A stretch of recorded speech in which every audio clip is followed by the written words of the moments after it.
Mr. Speaker. Mr. Speaker, thank you for the opportunity to speak on the general debate today. I would like to join a long line of others in congratulating our Finance Minister, Bill English, on a great budget 2014. It was a confident budget and one which shows the national-led government is continuing to support jobs, higher wages, and help New Zealanders and families get ahead. These things really matter to us all. Now, Mr. Speaker, Budget 2014 shows New Zealand is heading in the right direction, and it is the national-led government who has the economic plan to help get New Zealanders ahead.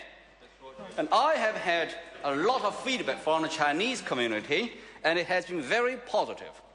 Members of the Chinese community have expressed their strong confidence in national-led government. It is clear to them that the national-led government is committed to the economic development and is able to deliver.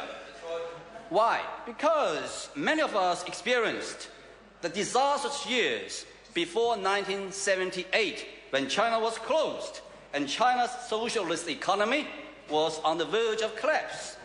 In those years, everyone was equal, but everyone was poor. And, Mr. Speaker, New Zealand's economy grew 3.1% in 2013 and is forecast to reach 4% next year. This is despite the global financial crisis and devastating Christchurch earthquake.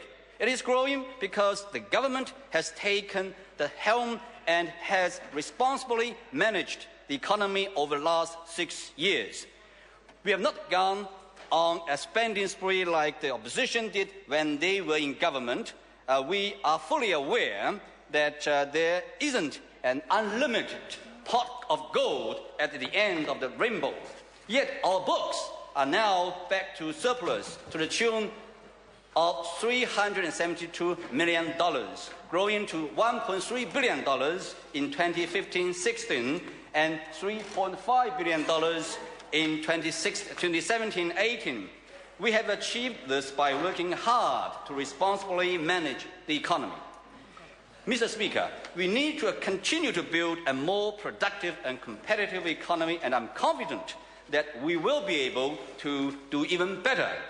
Now, this is partly because New Zealand is well positioned to strengthen its relations, economic relations with Asia-Pacific countries, which include the largest economy in the world, including the United States, China, and Japan. We have excelled at expanding our trade relationship with China. China was our second largest trading partner over 2 years ago when I just became a member of Parliament. Now it's our largest trading partner with a trade volume of over $18 billion. So I have no intention to take credit for that. However, I did make our contribution to that. Now, Mr. Speaker, in 2010, Prime Minister John Key and Chinese Premier Wen Jiabao had a meeting. At the meeting, they set a target. The target was to double our bilateral trade of $10 billion in that year to $20 billion by 2015. And obviously, the target will be behind us very soon. This year, in March, when the Prime Minister was visiting China, he had another meeting with Chinese leader, this time with President Xi Jinping. He proposed a new target of $30 billion by 2020. So now we have a new target, and I'm very confident that we will be able to meet the target. Just today, the New Zealand Herald published an article entitled "China Vital to Export Growth Plan."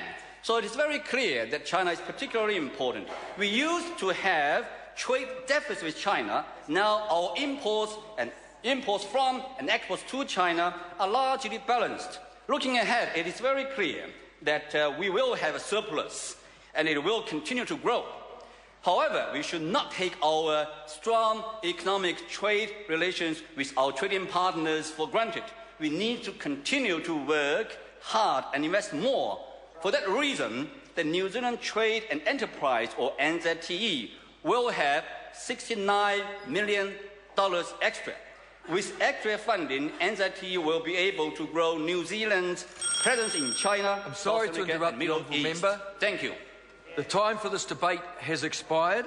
Therefore, honourable members, I call on private and local orders of the day number 1.